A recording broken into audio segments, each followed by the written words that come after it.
교법사 과정 불자 여러분 안녕하십니까? 불교의 역사와 문화를 한 학기 동안 함께 공부하게 될 이봉춘 교수입니다.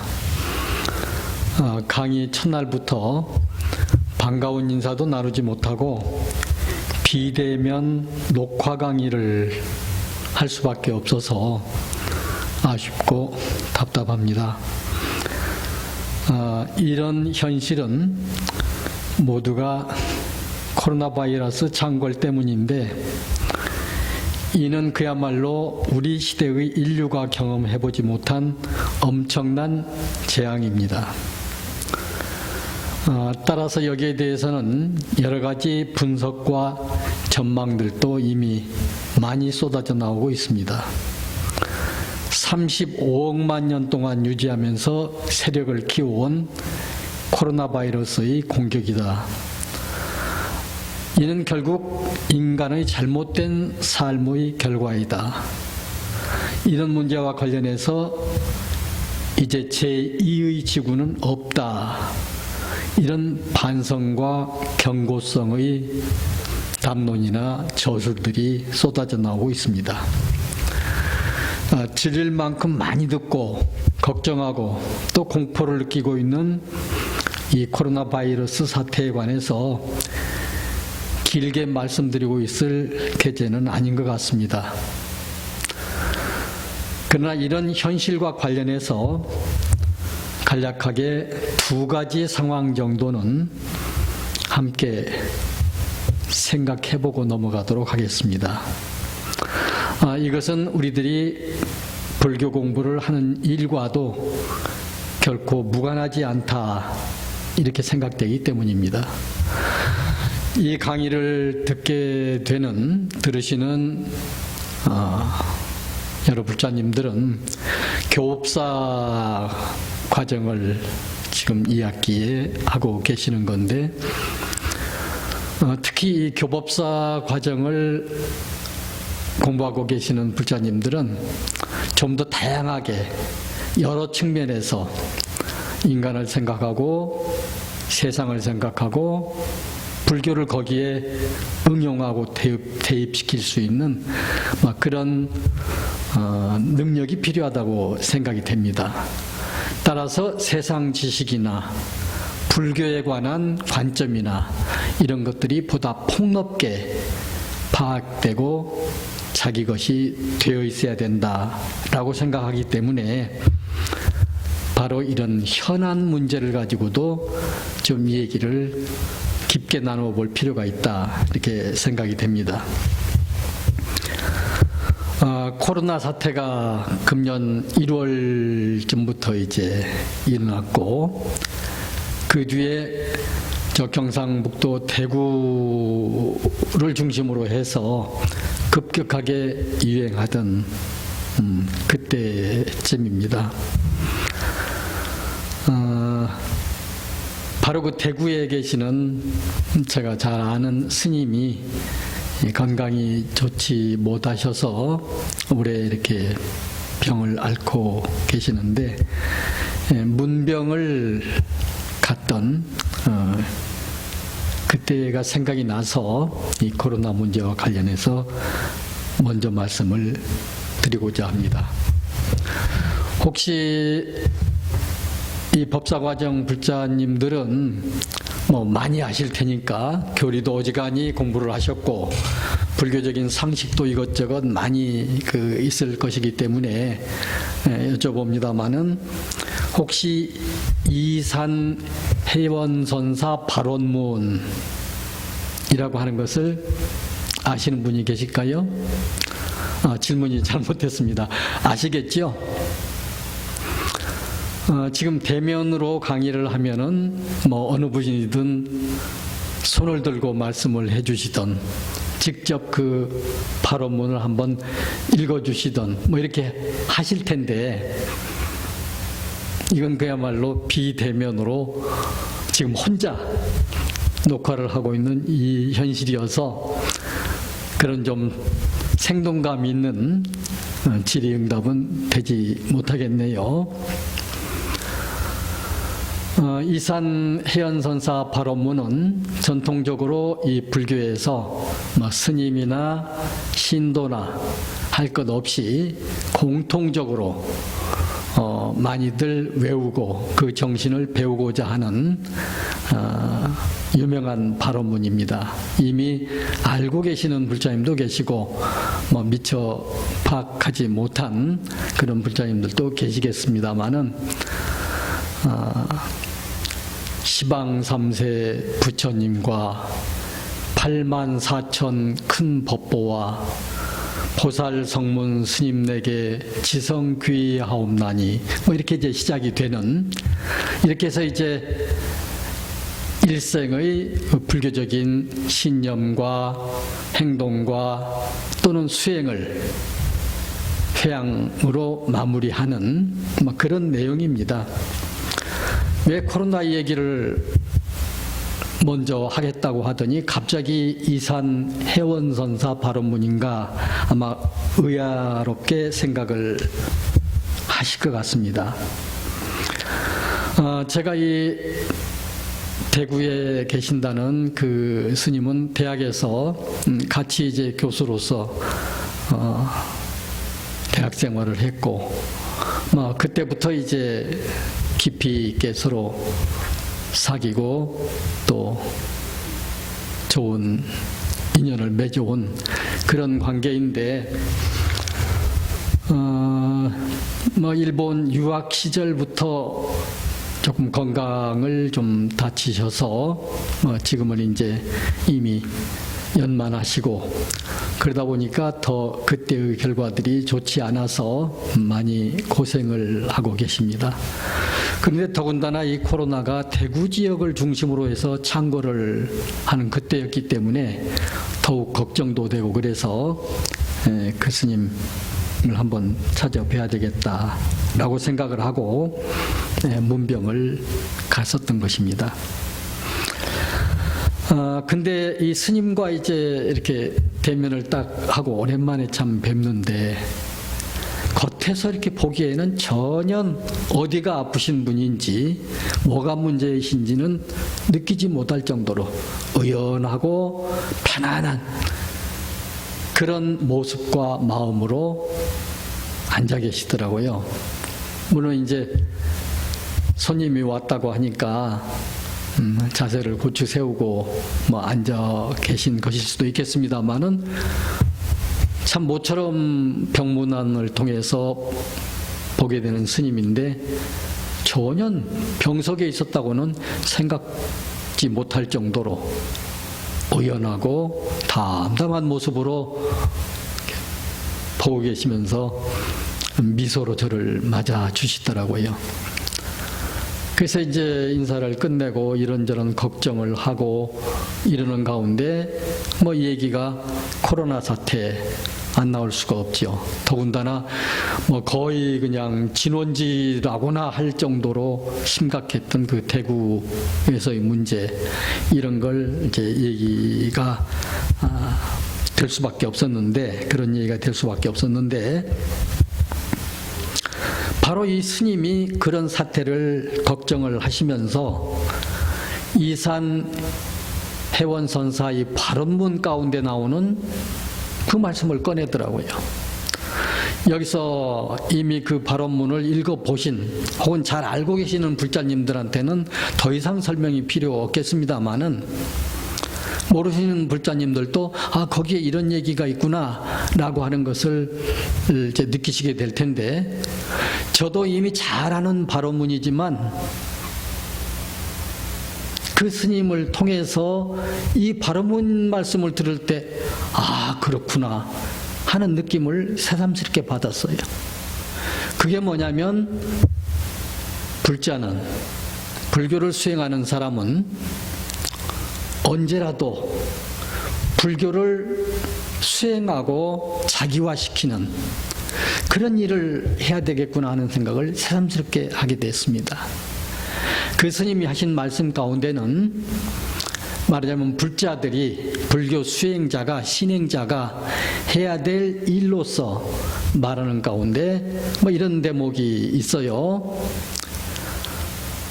흉년 드는 세상에는 쌀이 되어 구제하고 모진 질병 들 적에는 약풀 되어 치료하고, 그러니까 중생을 향해서 흉년이면 흉년 또는 고통받던 시절이면 고통받던 시대에 바로 불자는 그런 중생을 이롭게 하는 일, 이것을 잊거나 놓쳐서는 안 된다. 그런데 지금 당신이 몸이 이렇게 돼가지고 늘 미안하고 떳떳지 못한 그런 생각을 하고 있노라고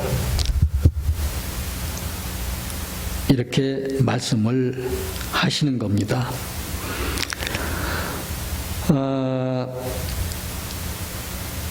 스님이 워낙 참 여법한 그런 수행과 마음을 써오시는 분이기 때문에 그런 줄은 알았지만, 너나 없이 지금 정신이 없는 이 코로나 사태에서 더더욱이 자신이 할 바를 못하고 있다는 그 여러 사람들한테 대한 미안한 마음이나 또는 송구스러움을 이렇게 말씀드리고 하시고 있는 것을 제가 보면서 참 다르구나. 역시 진실로 불교를 수행하고 실천하는 사람은 이렇게 뭐가 달라도 다르구나 하는 생각을 하게 됐습니다. 자, 우리가 역경계라고 하는 말을 하지요. 나에게 거슬림을 주는 어떤 환경이나 사태를 얘기합니다. 그 반대에 순경계가 있죠. 내가 좋아할 수 있는 것, 나를 좀 우쭐을 할 수 있게 좀 받쳐주는 것, 나에게 이익이 되는 것, 뭐 이런 게 다 순경계라고 흔히 얘기하죠. 그런데 역경계가 됐던 순경계가 됐던 간에 그러한 것을 원망하거나 혹은 그것에 혹하지 않고 오히려 지금 내 앞에 있는 이 경계를 통해서 자신의 수행을 점검하고 또 중생에 이익을 주어야 된다. 바로 그렇지 못할 때 지금 이 스님과 같은 몸이 괴로워서 그 병을 견뎌내면서도 수행자다운, 불자다운 그 생각과 실천을 못하는 데 대해서 미안해하는 그런 모습은 감동적이었습니다. 저는 서울에서 멀리 계시는 그 스님을 생각하면서 참 이런 때 얼마나 힘드실까. 그래서 문병을 갔다가 오히려 그런 스님의 의연한 모습과 또 깊은 불자의 마음을 전달받고 그 가르침을 듣고 감동했던 막 그런 경우입니다. 자, 굳이 길게 말할 필요가 없는 이 코로나 문제를 관련해 가지고 제가 두 가지 말씀을 함께 좀 생각을 해보고자 한 건데, 바로 첫 번째 말씀은 이 스님의 일이었습니다. 자, 두 번째 이제 코로나와 또 관련해서 생각해 볼 문제인데, 그것은 근래에 코로나 방역 혹은 퇴치 노력과 관련해서 일부 종교인들, 누굴까요? 일부 종교인이 당연히 기독교인이라고 지적해 말할 수밖에 없습니다. 그런데 모든 기독교인이 다 그렇다라고 저는 생각하지는 않습니다. 참 일부 그런 기독교인들이 무지몽매하고 그야말로 미개한 그런 사고와 행동 양식을 보이고 있다라고 하는 것과 관련한 생각을 좀 말씀드리고 싶은 겁니다. 영국의 지성이고 논리학자고 철학자고 또 사회 사상가인 유명한 버트란트 러셀이라고 하는 분을 아실 겁니다. 그분의 그 얘기 가운데 이런 게 있더군요. 선의지의 완성. 말이 조금 어렵습니다만은 쉽게 말하면 훌륭한 삶입니다. 선의지의 완성이란 곧 사랑에 의해서 고무되고 지식에 의해서 인도되는 삶이다 라는 이런 말을 하고 있습니다. 이 말은 그의 강연집이나 단상이나 짧은 글들을 모아서 근년에 발간이 된 나는 왜 기독교인이 아닌가라는 그런 버트라드 러셀의 저술이 있습니다. 그 책의 내용 가운데, 항목 가운데 나는 이렇게 믿는다라고 하는 항목에서 바로 이런 얘기를 하고 있습니다. 이 러셀은 사랑과 지식이라고 하는 것의 역할, 그리고 그 균형을 얘기하면서 중세 유럽의 그 패스트 창궐 시에 가톨릭 교회에서 보였던 대응을 예로 들어서 비판하고 있습니다.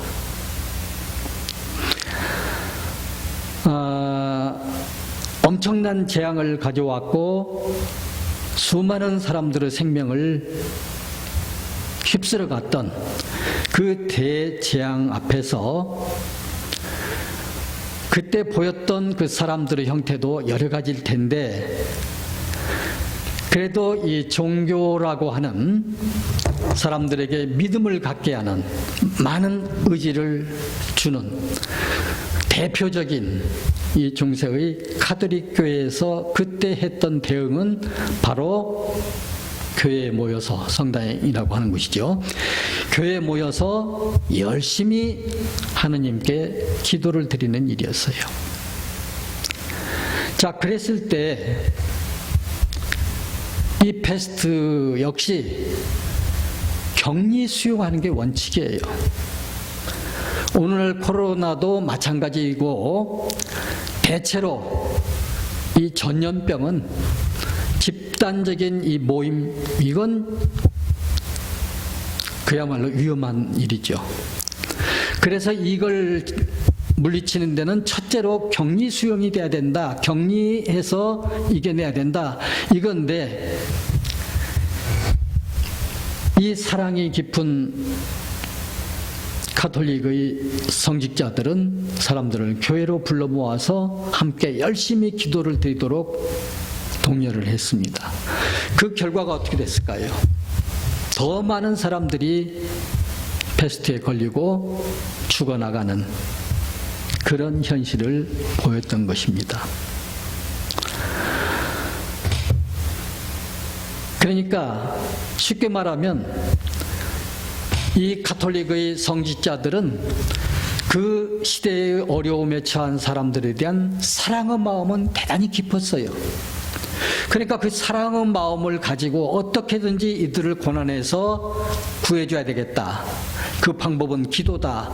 이렇게 생각이 되니까 성당으로 사람들을 불러 모아서 기도를 하게 되고, 그러는 가운데 참 요즘 코로나 사태에서 늘 비말 얘기가 나옵니다마는 침이 튀긴다든가 공기 중에 뭐 그런 그 에어졸 형태로 전달되면서 전염병은 점점 확산돼 갈 수밖에 없었지요. 한마디로 말하면 사랑은 대단했지만 이 질병에 대한 지식은 없었던 겁니다. 그러니까 러셀이 얘기하고 있는 것은 결국 사랑과 지식, 이 두 가지 문제입니다. 그것의 역할과 균형을 제대로 알고 대처해야 된다. 이런 얘기를 지금 하고 있는 겁니다. 자, 우리는 이 러셀이 말하는 사랑과 지식이라고 하는 이 문제를 불교의 용어로 바꾸어 볼 수 있을까요?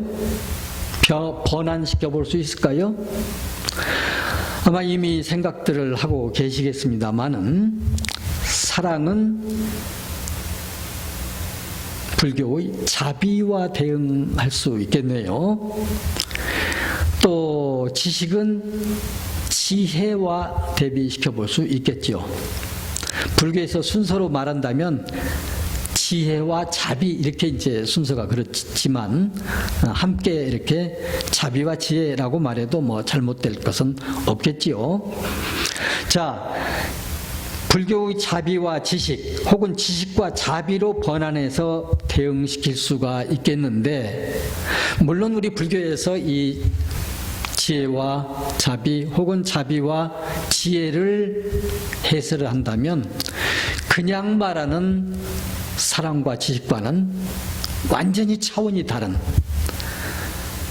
큰 진폭을 갖는, 깊이를 갖는 그런 철학이 담겨 있다, 뜻이 담겨 있다, 이런 것을 말씀을 드릴 수 있습니다. 여기서 지혜가 어떻고 또 지식이 어떻고 자비가 어떻고 사랑이 어떻고 일일이 대응시켜서 말씀드릴 수는 없습니다만은, 그럴 겨를은 또 나중에 있을지 모르겠습니다만은, 어쨌든 그 깊이와 진폭의 차원은 엄청나게 다르다. 사랑의 외면적인 면과 내적인 모습이 함께 만난 것이 불교의 자비다, 이런 정도로 우리가 얘기할 수 있겠고, 모든 존재하는 것들의 일체법의 참된 모습을 바르게 아는 것을 또 지혜라고도 얘기한다면 단순한 지식이나 지혜와는 다르다라고 하는 것을 충분히 짐작할 수 있을 것입니다. 자, 어쨌든 우리가 불교를 공부하고 신행함에 있어서도 역시 러셀식으로 말해서 사랑과 지식, 또 불교식으로 말하면 지혜와 자비를 함께 갖추어야 합니다. 그렇게 함으로써 그 역할과 균형이 완전할 때 우리들은 불교적인 삶도 완성할 수가 있는 것이다, 이렇게 말할 수 있어서 한 번쯤 생각해 볼 만한 주제였습니다. 지겹게도 많이 들었을 코로나 얘기를 저는 입에 안 올리려고 그랬는데 그야말로 하도 화제가 되는, 화두일 수밖에 없는 그런 주제에서 꺼내다 보니까 불교 스님을 통해서 그 한 측면을 얘기해봤고, 또 무식하고 무지한, 그야말로 미개한 그런 종교인들의 사고방식을 통해서 오늘날 우리가 코로나 바이러스의 그 대치 문제와 관련해서 한 가지를 생각해 봤습니다. 러셀의 말을 다시 우리가 상기를 한다면 훌륭한 삶이란 사랑에 의해 고무되고 지식에 의해 인도되는 삶이다. 어떤 사랑으로 어떤 행동을 시작하는 계기가 됐을지라도 그것이 더욱 완성되기 위해서는 그 필요로 하는 지식을 동원해서 도움을 받아야 된다, 이런 의미 아니겠습니까? 바로 그러한 뜻을 우리가 앞으로 불교 공부에도 적용시킬 수 있겠다, 그런 의미에서 좀 길지만 이 코로나 사태 문제를 말씀을 드렸습니다. 자, 이제 코로나 바이러스 얘기는 이쯤 하고 이제 불교적인 훌륭한 삶을 위한 불교 공부와 관련해서 몇 가지 문제를 좀 나누어서 생각을 해 볼까 합니다. 우리가 한 학기 동안 함께 공부할 이 강의 제목이, 강좌의 제목이 불교의 역사와 문화입니다. 그런데 이 불교와 역사 문화의 이 강의에 앞서서 우리가 불교 공부의 전체 윤곽을 조망해 볼 필요가 있다, 이렇게 생각을 하기 때문에 바로 코로나 바이러스 얘기는 끊고 훌륭한 삶을 위한, 불교적인 훌륭한 삶을 위한 불교 공부와 관련된 이런 몇 가지를 좀 해보려고 하는 것입니다. 자, 우리가 불교 공부라고 말하는데 이 불교 공부에 대해서는 저마다 그 목표도 다르고 방법도 다르고 추구해가는 태도도 다르고 여러 가지를 우리는 얘기할 수 있습니다.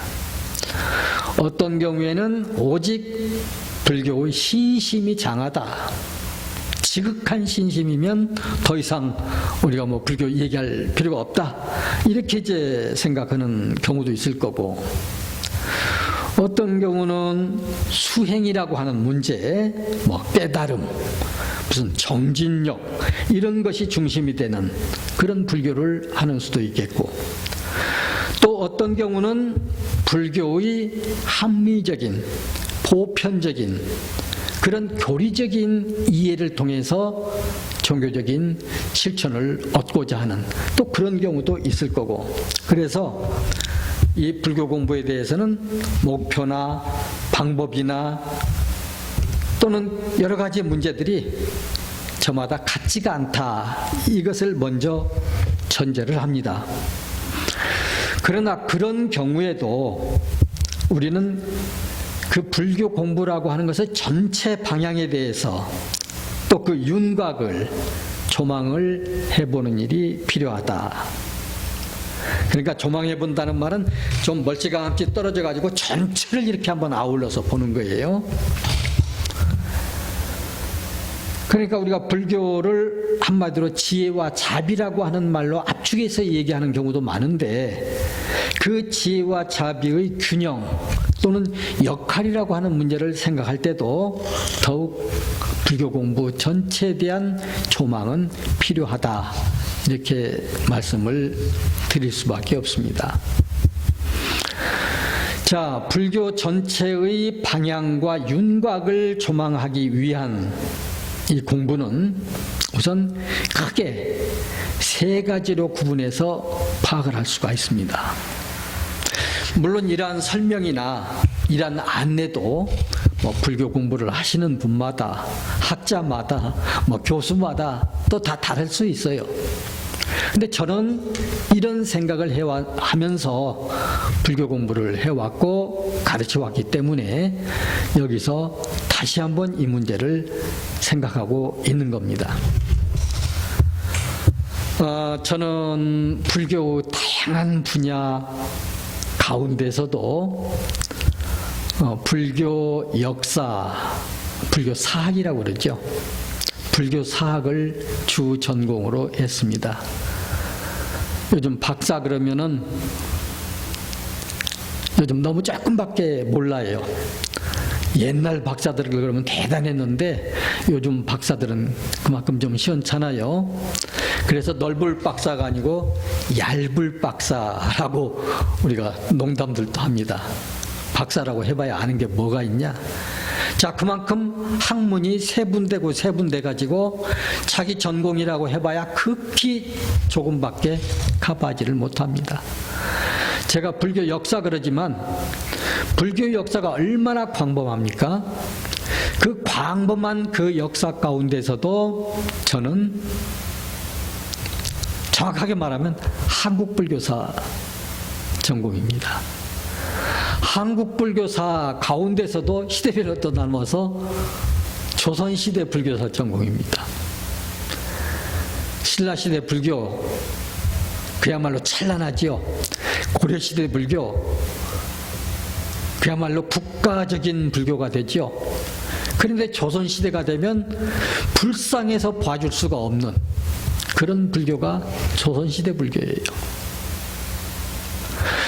제가 불교 사학을 전공한다, 주전공으로 한다라고 하지만 공교롭게도 그 불쌍해서 봐주기도 힘든 그 조선시대 불교가 제 주전공입니다. 자, 여기에는 여러 가지 이제 제 나름대로 이유가 있고 불교 역사를 중심으로 공부를 하고자 하는 뜻도 있고, 특히 그 가운데서도 이 조선 불교를 가지고 중심으로 공부를 했던 그 이유도 있고 다 그렇습니다만은 자, 어쨌든 불교의 역사 공부는 저는 교리에 앞서서 반드시 역사부터 공부할 필요가 있다. 저는 그렇게 생각을 합니다. 우리 지금 이 법사 과정의 불자님들은 1학년 과정, 2학년 과정 거쳐서 지금 여기 올라오셨는데 불교 역사에 대해서 얼만큼 공부를 하고 전착을 하셨는지 스스로 생각을 해보셔야 돼요. 물론 여기 계시는 불자님들이 그럴 대답을 하실 일은 없습니다만은 부처님이 인간인가요? 신인가요? 자, 대답이 조금 헷갈릴 수가 있어요. 신앙하는 모습들 가만히 보면 그냥 인간으로는 생각하지 않기 때문에 저런 형태의 신앙이 나타날 수밖에 없다. 그러니까 불교의 부처님은 뭐 좀 극단적인 예를 제가 든다면 기독교에서 하느님 빼놓고 거기에 부처님 딱 올려서 해도 똑같아요. 이랬을 때 부처님 인간 맞아?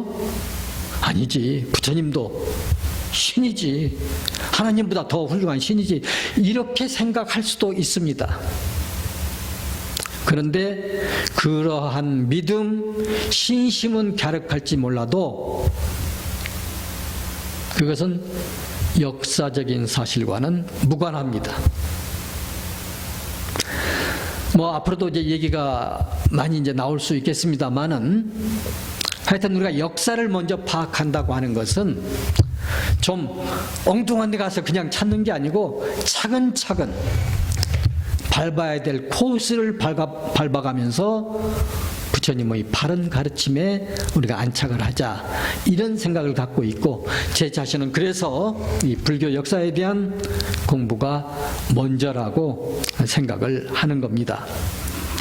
그러니까 첫 번째 불교를 공부할 때 그 순서는 불교 역사, 더 붙여서 말한다면 불교의 역사 문화, 이런 쪽이 처음이에요. 첫 번째 과제예요. 자, 그러면 두 번째는 어떤 공부를 하게 될까요? 두 번째는 불교의 교리입니다.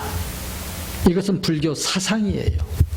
그런 의미에서 두 번째는 우리가 관심을 갖고 차근차근 공부할 것은 불교의 교리와 사상, 이렇게 얘기를 할 수가 있습니다. 그러면 불교 역사 공부했고요, 교리와 사상 공부했고, 그럼 나머지는 뭐가 있을까요? 자, 우리는 불교를 믿고 실천을 해도 공부를 해도 역시 먹고 살아야 돼요.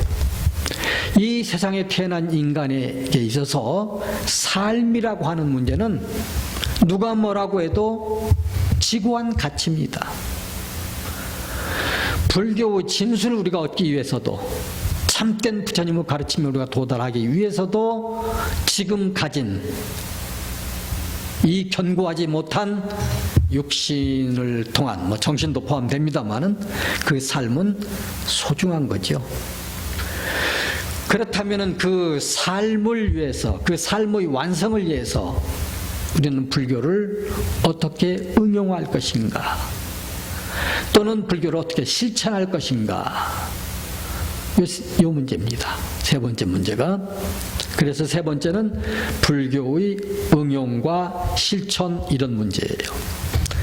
다시 한번 요약해서 말씀을 드리면, 우리가 불교를 공부하는데 뭐 꼭 순서가 꼭 있는 건 아닙니다만은 대체로 순서를 갖고 공부하는 게 좋겠고, 그랬을 경우에 첫 번째는 불교 역사 문화, 두 번째는 불교 교리와 사상, 세 번째는 불교의 응용 실천, 이렇게 해서 우리가 공부를 해나갈 필요가 있겠다, 불교 공부를. 자, 그러면 이것을 우리는 따로따로 떼서 놓고 보지 말고 전체를 하나로 이렇게 크게 조망해보는 그런 관점이 필요하겠다라는 생각입니다. 자, 이 문제를 조금 더 이해를 도모하기 위해서 제가 설명을 좀 덧붙일 필요가 있겠는데, 가령 이런 겁니다. 자, 여기다가 제가 어떤 그런 그림 형태를 한번 그려보겠습니다. 자, 불교 공부 이런 부분입니다. 첫 번째 부분, 이게 이제 불교의 아까 첫 번째 부분이 뭐라고 했죠? 역사와 문화, 이렇게 얘기했습니다. 자, 그런 부분에 대해서 압니다. 이해합니다. 자, 부처님이 언제 탄생하셨지? 몇 년도쯤? 그러면은 불교 안에서도 지금 미설이 많아요. 저희들 어렸을 때만 해도 부처님이 언제 탄생하셨다? 지금부터 3000년 전쯤 탄생하신 걸로 됩니다. 근데 오늘날 젊은 분들은 그런 소리는 별로 안 듣죠. 그리고 이제 좀 학문적인 접근을 통해서 우리가 알게 된 것이 2500여 년 전, 이렇게 하니까 지금 불기 2500몇 이렇게 나오잖아요. 그것도 정확한 건 아닙니다. 자, 우리 고대 과거 역사가 정확하게 몇 년 하고 얘기하기는 어렵습니다. 그건 불교만 그런 게 아니고 모든 종교, 모든 철학이 다 비슷비슷해요. 자, 어쨌든 그래서 부처님이 언제쯤 계신 분인지, 아니 들어보니까 부처님은 수없이 많은데 과거 칠불 그러다 보니까 이 세상이 생겨나기 이전부터서도 부처님은 계셨다. 이런 또 식으로 얘기하자고는 과거에 7분이 계셨다. 과거 7불, 수많은 부처님이. 이게 역사야, 신앙이야, 뭐야 이게. 이런 걸 생각하다 보면 일단은 역사부터 우리는 챙겨서 공부해야 된다. 왜 그런 역사가 생겼으며 왜 그런 것을 얘기하게 되는 문화가 거기에 나타나느냐. 이게 첫 번째 우리가 공부하는 거예요. 자, 두 번째 문제는 여기 이렇게 이어서 그릴 수가 있습니다. 이게 뭘까요? 불교의 아까 뭐 했습니까? 교리 혹은 불교 사상 이런 거라고 얘기했습니다. 자, 그래서 이것은 우리가 역사 하나만 쓴다면 이렇게 되고요. 그 다음에 교리와 사상 이런 거게 되겠죠. 사상, 역사와 문화가 될 거고요. 불교의. 자, 그러면 또 한 가지가 이제 남는 것인데, 자, 교리와 사상은 뭘까요? 자, 여기 지금 교법사 과정 이번 학기 지나면 이제 다 나가서 교법사가 계셔가지고 사람들에게 불교를 이렇게 널리 펴고 이렇게 우리 삶을 격려하고 또는 도와주고 이러실 책임을 담당할 분들이에요, 여러분들. 그러면 이런 것도 알아야 되겠지만 이거 확실히 알아야지요. 제가 질문해 볼까요? 불교에서 제일 중요하다고 하는 교리, 중요한 것이 어디 한두 가지겠습니다만은 뭘까요? 역시 비대면 녹화가 되노니 지적을 할 분이 안 계시네요.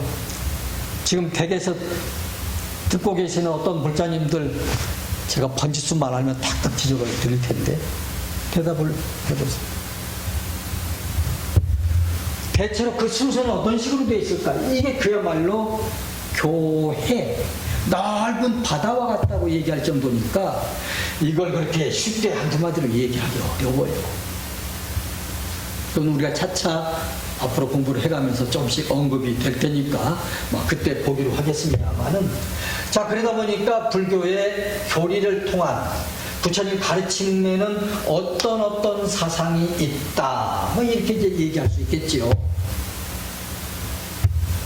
조금 다른 방면의 얘기입니다만은 불교가 됐든 기독교가 됐든 유교가 됐든 같은 거 아니야 그거? 자, 착하게 살자는 거고 선하자는 거고 다 그거 가르치는 거 아니야? 이렇게 말하죠. 자, 어떨까요? 불교에서 말하는 선과 기독교에서 말하는 선이 같을까요? 다를까요? 그 대답도 여러 가지 나올 거예요. 같은 측면도 있지만 결코 같지 않습니다. 판단 기준 자체가 달라요. 단도직입적으로 제가 말씀드리면 불교의 선 그러면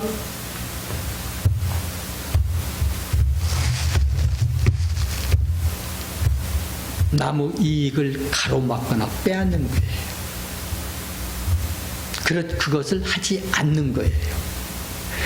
남에게 괴로움이 될 만한 그런 문제를 안기지 않는 거고 발생시키지 않게 하는 거예요. 그래서 그가 행복하도록 하는 것이라면 선입니다. 1차적으로 그렇게 얘기할 수 있어요. 그 선도 이제 여러 가지 차원이 있을 테니까 더 많이 얘기해야 되겠지만, 자, 뭐 나우종교 얘기하기는 조금 그렇습니다만은, 그 기독교인들이 지금 제가 말씀드린 그런 문제를 다 잘합니다.